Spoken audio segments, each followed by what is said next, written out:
નમસ્કાર મિત્રો, basic engineering drawing સબ્જેક્ટના 5મા ચેપ્ટરના બીજા ભાગમાં આપનું સ્વાગત છે. આજે આપણે જોઈશું કે પેરાબોલા કેવી રીતે ડ્રો કરવો. પેરાબોલા એટલે શું?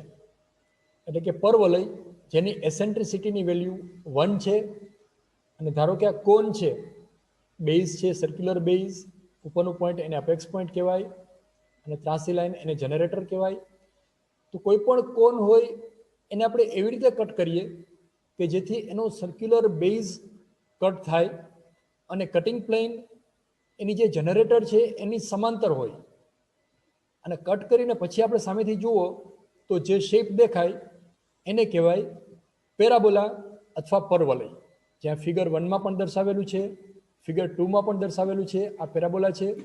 અને ફિગર 3ની અંદર આ કોનનો કટ સેક્શન છે અને પેરાબોલા દર્શાવેલું છે. હવે આ શેપ કેવી રીતે ડ્રો કરવો, તો એની બે મેથડ આપણા સિલેબસમાં છે, એ આપણે 1 બાય 1 જોઈશું. પહેલી મેથડ છે જેનું નામ છે રેક્ટેંગલ મેથડ અથવા લંબચોરસની રીત, જે જીટીયુની એક્ઝામમાં 7 માર્ક્સમાં પૂછાય છે. હવે આપણે જોઈએ પેરાબોલા કેવી રીતે ડ્રો કરવો. તો સૌથી પહેલાં પેરાબોલાનું માપ આવી રીતે આપેલું હશે, ડેટા કંઈક આવી રીતે આપેલો હશે. Draw a parabola by rectangle method, width is equal to 80 mm, height is equal to 70 mm. એટલે કે જેની પહોળાઈ 80 મીટર છે અને હાઇટ 70 મીટર છે એવો પેરાબોલા ડ્રો કરો. તો સૌથી પહેલાં જે માપ આપેલું છે એ માપના લંબચોરસ આપણે દોરવાનું. width is 80 mm, height is 70 mm. અહીંયા મીટરમાં ડાયમેન્શન આપેલા છે, તો 1 મીટર આપણે ડ્રો કરવું હોય તો શીટમાં ડ્રો ન કરી શકાય, એટલે આપણે એને સ્કેલ રિડ્યુસ કરી દઈએ. 1 મીટર ઇઝ ઇક્વલ ટુ અહીંયા 1 mm, એટલે કે 80 મીટર એટલે 80 mm. તો સૌથી પહેલાં આપણે રેક્ટેંગલ ડ્રો થઈ ગયો, એને આપણે નામ આપી દઈએ A, B, C અને D. બરાબર, જે આપેલું માપ છે એનું લંબચોરસ ડ્રો કર્યું, એના નામ આપી દીધા ABCD. હવે એને AB જે છે એના એક સરખા બે ભાગ કરવાના. એટલે કે AB લંબાઈ છે 80 mm છે, તો 40-40 એના એક સરખા બે ભાગ કરી અને વચ્ચેની જે લંબાઈ છે એને આપણે નામ આપીએ EF. EF લંબાઈ જે છે 70 mm છે, તો AF કેટલા થશે? AF is equal two BF is equal two 40 mm એટલા થશે.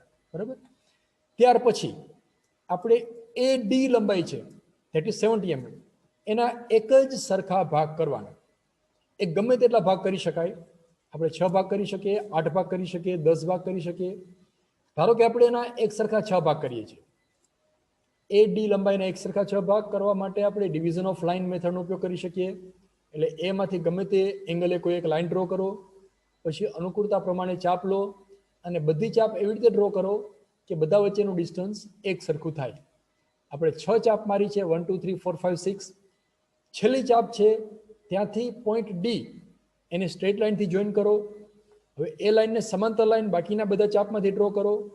તો આવી રીતે આપણને 6 પોઈન્ટ મળશે, એને આપણે નામ આપી દઈએ 1 2 3 4 5 અને 6 એટલે પોઈન્ટ D.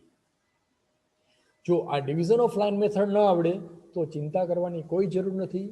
આ 70 mm છે તો 10-10 mm ના આપણે 7 ભાગ કરી નાખો, એ તો આવડે ને. બરાબર, 10-10 mm ના અંતરે આપણે A થી D ની વચ્ચે પોઈન્ટ મૂકી દો એટલે 7 ભાગ થઈ ગયા. અથવા 70 ના એક સરખા બે ભાગ કરો એટલે 35 ના પછી 3 ભાગ કરો એટલે 12 mm ના થઈ ગયા. એવી રીતે પણ કરી શકો. હવે આપણે AD ના જેટલા ભાગ કર્યા છે એટલા જ ભાગ AF એના કરવાના છે. AD એના કેટલા ભાગ કરેલા છે? 6. તો AF લંબાઈ જે છે એ છે 40 mm, એના પણ 6 ભાગ કરવાના છે. તો અગેન ડિવિઝન ઓફ લાઇન મેથડનો આપણે ઉપયોગ કરીએ. ચાપ મારી દો, છેલ્લા પોઈન્ટને F સાથે જોઈન કરો, પછી એ લાઇનને સમાંતર લાઈનો ડ્રો કરો એટલે આપણને અહીંયા 6 પોઈન્ટ મળી જશે. એને આપણે નામ આપીએ 1 days, 2 days, 3 days, 4 days અને 5 days અને 6 days આવશે F પર. શું કર્યું આપણે? AD એના એક સરખા 6 ભાગ કરી દીધા, AF એના પણ એક સરખા 6 ભાગ થઈ ગયા. હવે હવે હવે હવે એકદમ સિમ્પલ, E પોઈન્ટ જે છે અપેક્સ પોઈન્ટ એને 1 2 3 4 એની સાથે સ્ટ્રેટ લાઇનથી જોઈન કરો. એટલે કે E1. શું કર્યું? E1. ત્યાર પછી જે 1 days પોઈન્ટ આપણે લોકેટ કરેલો છે નીચે AF ની ઉપર 1 days, ત્યાંથી વર્ટિકલ લાઇન ડ્રો કરો, એટલે કે ઊભી લાઇન ડ્રો કરો. એટલે E1 અને 1 માંથી વર્ટિકલ લાઇન, ત્યાં આગળ એક પોઈન્ટ મળશે, એને આપણે નામ આપીએ પોઈન્ટ નંબર P1. તો 2 માટે શું કરીશું? યસ, P1 માટે, P2 માટે E2 ને સ્ટ્રેટ લાઇનથી જોઈન કરો, 2 માંથી વર્ટિકલ લાઇન ડ્રો કરો, એ બે જે ઇન્ટરસેક્ટ થાય ત્યાં આગળ આવશે પોઈન્ટ નંબર P2. P3 માટે શું કરશું? યસ, E3 એને સ્ટ્રેટ લાઇનથી જોઈન કરો, 3 માંથી વર્ટિકલ લાઇન ડ્રો કરો, બે ભેગા થઈ જાય એને આપણે પોઈન્ટ નંબર P3 નામ આપીએ. P4 માટે E4, 4 vertical line from point 4 P4, અને 5 માટે E5 ને જોઈન કરો, 5 માંથી vertical line point number P5. બરાબર. એટલે કે આ જે ઊભી લાઈન છે એ બધી લાઈન એકબીજાને સમાંતર છે, એટલે EF ને સમાંતર છે. અને આ ત્રાસી લાઈનો જે છે એ E point 1, E2, E3, E4, E5 એટલે કોઈ પણ એંગલે હોઈ શકે. હવે સેમ આવી જ રીતે આ સાઈડ બધા પોઈન્ટ મેળવવા હોય તો શું કરવાનું? સેમ એનાલોજી, એક સરખા ભાગ કરી દો, જોઈન કરો E1, 2, 3, 4, 5, અને 1 2 3 4 5 માંથી સ્ટ્રેટ વર્ટિકલ લાઈન ડ્રો કરો, ઇન્ટરસેક્ટ થાય ત્યાં પોઈન્ટના નામ આપી દો, P4, P5 ઓનવર્ડ જે નામ આપો હોય તો આપી દો, કોઈ વાંધો નહીં. હવે આ બધા પોઈન્ટને સ્મૂથ કર્વથી જોઈન કરી દો, એટલે આપણે સરસ મજાનો ગ્રીન કલરનો એક એલિપ્સ મળી ગયો. એનું નામ આપી દો, સોરી એલિપ્સ નહીં પણ પેરાબોલા, એને નામ આપી દો પેરાબોલા. આવી રીતે નામ આપવાનું. 4 વસ્તુ ચેક કરવાની છે આપણે. પેલું, કર્વને નામ આપ્યું છે, યસ આપણે નામ આપેલું છે પેરાબોલા. બીજું ચેક કરો, એની હાઇટ, એના ડાયમેન્શન લખેલા છે, yes height 70 mm, width 80 mm નામ લખેલા છે. ત્રીજું, લાઇટ ડાર્ક, એટલે કે જે પેરાબોલા ડ્રો કરેલો છે એ કર્વ સ્પષ્ટ દેખાવો જોઈએ, એની નીચેનું બધું જે છે બાકીની બધી કન્સ્ટ્રક્શન લાઇન છે એ લાઇટ દેખાવી જોઈએ, એવી રીતે ડ્રો કરવાનું. અને ચોથું, એની એક્સિસ જે અહીંયા EF થી દર્શાવેલું છે એ સેન્ટર લાઇનથી ડ્રો કરવાની. તો આ 4 વસ્તુ ડ્રો થઈ ગઈ, 7 માંથી 7 માર્ક્સ પૂરા. બરાબર. તો બધાને પેરાબોલા ડ્રો કરતા આઈ હોપ કે આવડી ગયું હશે. Examples and applications of parabola. આ પેરાબોલા આપણે ડ્રો કર્યો, પણ એની જરૂરિયાત શું છે, એના ઉદાહરણ કયા કયા? તો પેલું છે શેપ ઓફ સસ્પેન્શન બ્રિજ. જે સસ્પેન્શન બ્રિજ હોય છે એનો શેપ પેરાબોલિક હોય છે, જે ફિગરમાં દર્શાવેલો છે. ત્યાર પછી જે શેપ ઓફ ડિશ એન્ટેના, આ લગભગ બધાના ઘરે હોય છે, જે આપણે DTH સેટ ટોપ બોક્સ હોય છે એનો શેપ પેરાબોલિક હોય છે, એ 3D પેરાબોલિક હોય છે.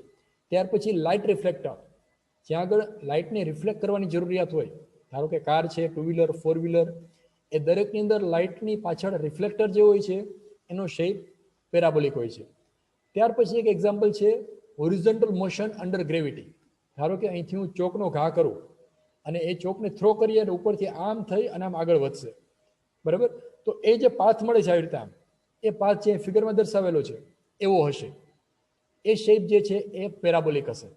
ધારો કે આ ભાઈ અહીંયા ઊંચાઈ ઉપરથી કૂદકો મારે છે, પહેલા થોડી ઊંચાઈ સુધી જશે, પછી આમ નીચે ઉતરશે, બરાબર. તો આ જે પાથ મળે છે એ પેરાબોલિક શેપ છે, પરવલયાકારનો એનો આકાર હશે. Because 2 forces are existing on this person, one is in downward direction, one is in horizontal direction. એ આપણે ડિટેલમાં ચર્ચા નથી કરવાની, એ આપણે બીજા સબ્જેક્ટમાં જોઈશું કે આવો શેપ શા માટે મળે છે, એના ઉપર ક્યાં ક્યાં બળો લાગે છે જેના લીધે એનો શેપ પેરાબોલિક મળે છે, એ આપણે બીજા સબ્જેક્ટમાં જોઈશું. હવે એક એક્ઝામ્પલ હું તમને હોમવર્ક માટે આપું છું, આ ડ્રો કરવાનું છે. એક્ઝામ્પલ કંઈક આવી રીતે છે. A ball is thrown in air and it attains 100 meter height and covers horizontal distance of 150 meter on ground. Draw the path of ball. કોઈ એક્ઝામિનર આડો હોય, ત્રાસો હોય, વાંકો ચોકો હોય, તો આ ટાઈપનું એક્ઝામ્પલ તમને એક્ઝામમાં પૂછી શકે.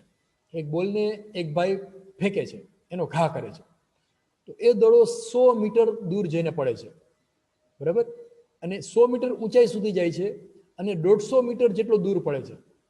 દડોનો ઘા કરવાવાળો ભાઈ એકદમ પહેલવાન લાગે છે, કારણ કે 100 મીટર ડિસ્ટન્સ સુધી હવામાં ઉપર જાય અને 150 મીટર દૂર જાય, એટલે ખરેખર શક્તિશાળી માણસ હોય તો જ એટલું બધું દૂર બોલ ફેંકી શકે. તો એનો પાથ ડ્રો કરો અને એનું પાથનું પાછું નામ આપો. એમાં એણે એ નથી કીધું કે તમે પેરાબોલા દોરો, ખાલી કીધું કે તમે એનું નામ આપી દો. તો આપણને ખબર હોવી જોઈએ કે આ એક પ્રોજેક્ટાઇલનો પાથ છે, and path of projectile is always parabola. તો આપણે પેરાબોલા ડ્રો કરવાનો છે, જેના માપ છે 100 mm બાય 150 mm. તો પહેલા 150 મીટરની પહોળાઈવાળો એક રેક્ટેંગલ ડ્રો કરો, જેની હાઇટ છે 100 mm. ત્યાર પછી તો આપણે ડ્રો કરતા આવડે જ છે, આપણે જે આગળ ડ્રો કર્યું એ જ મેથડથી આખો પેરાબોલા ડ્રો કરવાનો છે. એટલે હું રિપીટ નથી કરતો, પેરાબોલા ડ્રો થઈ જાય એટલે નામ આપી દેવાનું આ પેરાબોલા. અને આ જે પિંક કલરનું ડ્રો કરેલું છે એ ઓલા બોલનો પાથ છે. દડાને આપણે ઘા કરીએ તો આ પિંક કલરનું જે પાથ ડ્રો કરેલો છે એ પાથમાં એ આગળ વધશે. હવે બીજી method parabola by triangle method, અથવા એને કહેવાય ટેન્જન્ટ મેથડ, અથવા એને કહેવાય ત્રિકોણની રીત અથવા સ્પર્શકની રીત. હવે જોઈએ સ્પર્શકની ત્રિકોણની રીતથી પેરાબોલા કેવી રીતે દોરવો. તો ધારો કે ભાઈ અહીંયા ડેટા આપેલો છે, draw a parabola by tangent method, width is equal to 7.5 metre, height is equal to 4.5 metre, જેની પહોળાઈ 7.5 મીટર છે, ઊંચાઈ 4.5 મીટર છે, એવો આપણે પેરાબોલા ડ્રો કરવો છે. તો મીટરમાં ડિસ્ટન્સ આપેલું છે એટલે આપણે પહેલા સ્કેલ લેવો પડશે. ધારો કે સ્કેલ લઈએ 1 centimetre is equal to 0.5 metre. તો સૌથી પહેલા જે પહોળાઈ આપેલી છે એ આપણે ધ્યાનમાં લઈએ. પહોળાઈ આપેલી છે 7.5 મીટર.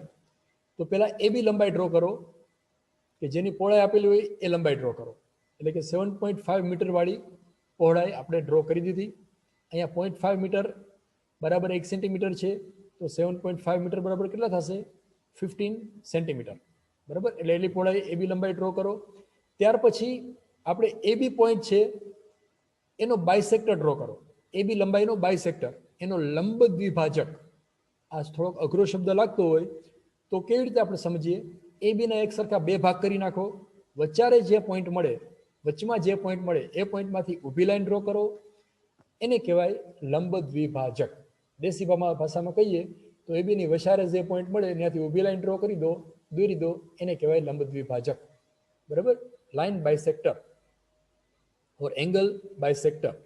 હવે એને આપણે નામ આપીએ પોઈન્ટ નંબર ઈ. તો એ બીનું મિડ પોઈન્ટ છે એ પોઈન્ટ ઈ છે. અને ઈ એફ લંબાઈ કેટલી લેવાની? તો આ જે સ્કેલ આપેલો છે એની ઊંચાઈ, પેરાબોલાની ઊંચાઈ 4.5 મીટર એટલી લેવાની. થઈ ગયું? એટલે ઈ એફ બરાબર થશે 4.5 મીટર. એને સ્કેલ પ્રમાણે જે થતું એ લઈ લેવાનું. 4.5 ડિવાઇડેડ બાય 0.5 એટલે 9 સેન્ટીમીટર. તો ઈ એફ થશે 9 સેન્ટીમીટર અને એ બી સાથે 15 સેન્ટીમીટર. હવે આટલું ડ્રો થઈ ગયું. ત્યાર પછી ફરી પાછી ઊભી લાઈન ડ્રો કરો. ઈ એફને ઉપર લંબાવો. કેટલું લંબાવવાનું? આ 4.5 જેટલું જ. એટલે આવી રીતે આમ ફરી પાછું ઉપર 4.5. ત્યાં આપણે પોઈન્ટ નામ આપો પોઈન્ટ ઓ. શું કર્યું આપણે? જે 4.5 આપેલું છે એને 2 વખત કરી દીધું, એટલે ઉપર ઓ પોઈન્ટ મળી ગયું. હવે ઓ પોઈન્ટને પોઈન્ટ એ અને પોઈન્ટ બી સાથે જોઈન કરો, એટલે સરસ મજાનો એક ટ્રાયંગલ ડ્રો થઈ ગયો. So O A B is the triangle in which parabola that we have to draw. સમજાયું? ના સમજાયું તો તમે રિવાઇન્ડ કરી લો. હવે હું કંઈ રિપીટ કરવાની મારે જરૂર નથી. હવે આપણે શું કરવાનું છે? આ એ ઓ લંબાઈ છે એના એક જ સરખા ભાગ કરવાના છે. મન ફાવે એટલા ગમે તેટલા ભાગ કરી નાખો. ધારો કે આપણે અહીંયા એબીથી ડિવિઝન ઓફ લાઇન મેથડનો ઉપયોગ કરી અને એબીના એક સરખા ભાગ કરીએ છીએ. હવે આ હું ડિસ્કસ નથી કરતો કેવી રીતે ડિવિઝન ઓફ લાઇન આપણે કરવાનું. એ ઓ લંબાઈના એક સરખા ભાગ થઈ ગયા. એવી જ રીતે ઓ બીના એક સરખા ભાગ કરી દો. આડી લાઈન ડ્રો કરી દો, પાછા ભાગ થઈ ગયા. એક જ સરખા ભાગ હોવા જોઈએ.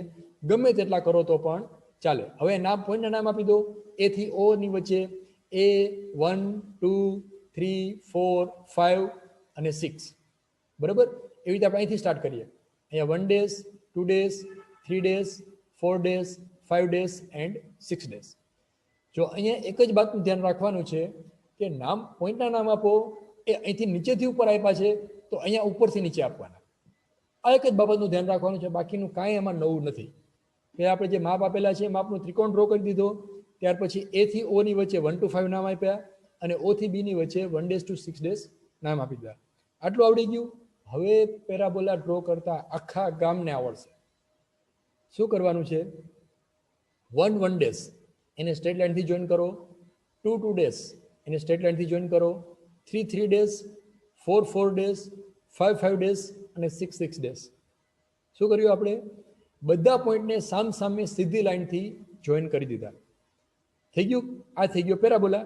હવે આપણે આ બધા પોઈન્ટને સ્મૂથ કર્વથી આવી રીતે જોઈન કરવાના કે જેથી એ બધી લાઈનોને સ્પર્શક બને.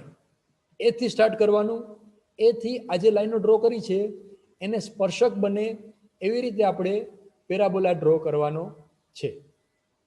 ટેન્જન્ટ બને એવી રીતે. આ થઈ ગયો આપણો પેરાબોલા. ચાર વસ્તુ ચેક કરી લો. કર્વનું નામ આપેલું છે પેરાબોલા, યસ. ડાયમેન્શન લખેલા છે, યસ. લાઇટ ડાર્ક કરેલું છે, આ કર્વ ડાર્ક છે, બાકીની બધી નાનું લાઇટ છે, યસ. સેન્ટર લાઇન ડ્રો કરી છે, નથી કરી? તમે ડ્રો કરી નાખો, તમને આવડશે. અહીંયા આ લાઈન જે છે એને સેન્ટર લાઇન ડ્રો કરવાની, એ હું તમારા ઉપર છોડું છું. So thanks. Feel free to contact me for any query. ઈડીની અંદર આવા ઘણા બધા વિડીયો હું બનાવવાનો છું. ટોટલ મિકેનિકલ એન્જિનિયરિંગનો આખો સબ્જેક્ટ કવર કરવાનો છે. તો મારી ચેનલ સબસ્ક્રાઇબ કરી લો કે જેથી કરીને હું જ્યારે પણ વિડીયો મૂકું એ તમને અપડેટ્સ મળતા રહે. Thanks for watching.